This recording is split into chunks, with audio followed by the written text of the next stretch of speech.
每逢金價創新高，啲人就等唔切咁攞自己手上邊嘅黃金攞去賣攞去用。當黃金突破1800蚊呢一個幾次都攻唔破嘅頂呢，大家都以為佢就會見頂回落，真係有回落嘅。但係點知佢再創新高，諗住過唔到2000啦，仲要再上到2100、2200，係有回啲嘅，回咗少少之後呢，就一口氣我諗係1個月之內，定係個零月之內就去到2400蚊。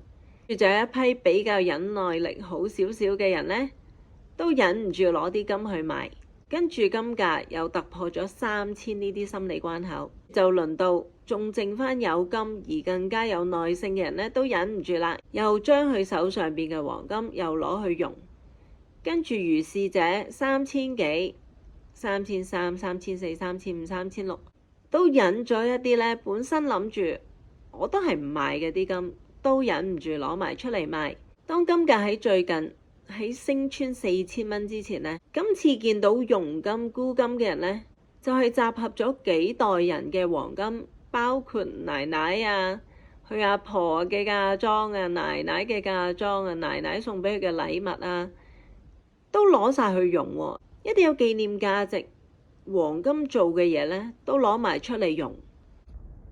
嗰日係10月10號，我就諗住去好月色呢，就買啲白銀。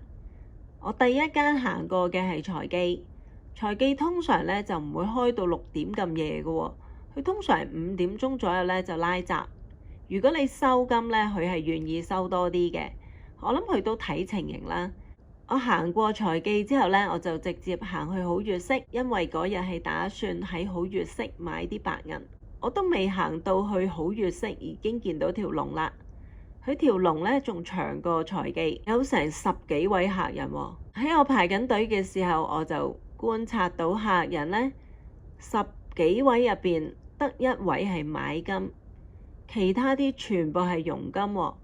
而我前邊仲有1位係用成差唔多接近1球港紙嘅金，佢仲要係連奶奶嘅金都攞埋嚟用，連佢結婚收嘅禮物都用埋。當排到我嘅時候呢，我就問我想買1兩嘅白銀，佢就話得咁粒啫喎，冇晒一粒粒嘅白銀。我之前好似聽過係有1兩裝嘅白銀，有4兩裝嘅白銀咁樣嘅。因為我買過4兩裝，我想買1兩裝嘅。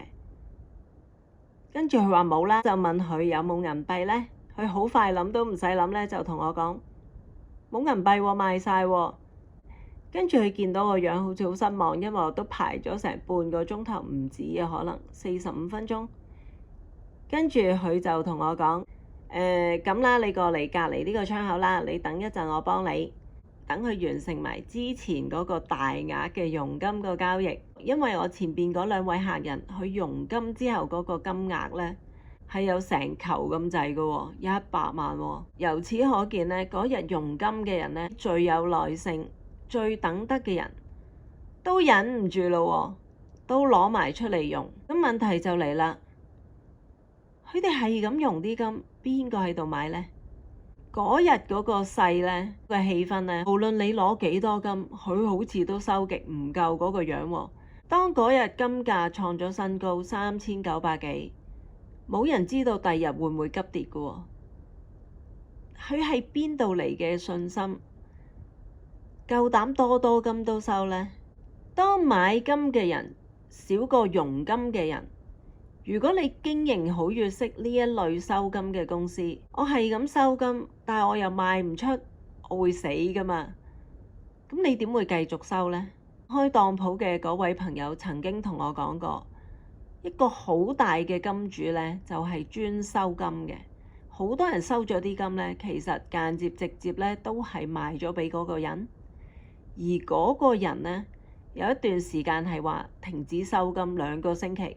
所以喺嗰2個星期呢，佢哋都唔積極收金，甚至係同啲客人講我哋唔收住啊，因為你唔知賣俾邊個啊嘛，你會食滯噶嘛，你會搞到你嘅資金斷鏈噶喎，你係咁擲住啲金，你擲緊金嘅時候，萬一金急跌呢，咁點算啊？咁咪血本無歸。就算你將收金價再向下調都好啦，你唔會到一個唔合理嘅價錢，係令到啲客人覺得你呃佢哋噶嘛。咁我咪情願唔收好啲呢？但係呢一個情況呢，係當日並冇發生喎。財記又開到好夜，搏命收金，因為個個都係沽金，個個都用金，邊個收金呢？而家呢個現象就係當金價越升越有，大家手上邊嘅實體黃金呢就越用越冇。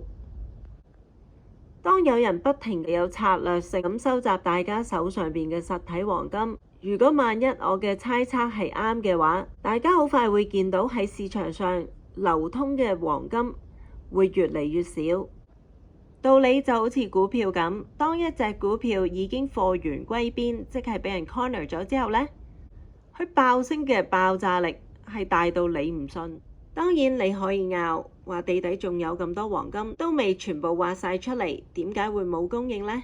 好多國家都視黃金為儲備，可以隨時限制出口，而唔需要向大家交代。我真心唔相信，從來唔相信黃金嘅人會等到4000蚊一盎司先至去買實體黃金，而之前低價用咗金嘅人就更加唔會貼錢而家去追返啲黃金。而嗰啲用咗虛擬方式買咗黃金嘅人，有一日佢想將虛擬黃金變成實體黃金，佢哋會發現根本冇辦法喺市場上買到相同數量嘅黃金。以上純粹係個人猜測，只係沙盤推演，並冇實質嘅數據支持，純屬學術研究嘅性質，並唔構成投資建議。喺大家做任何投資決定之前，一定要衡量自己承受風險嘅能力。希望你鍾意呢個 video，請你 like 呢個 video同 subscribe 我 channel。多謝。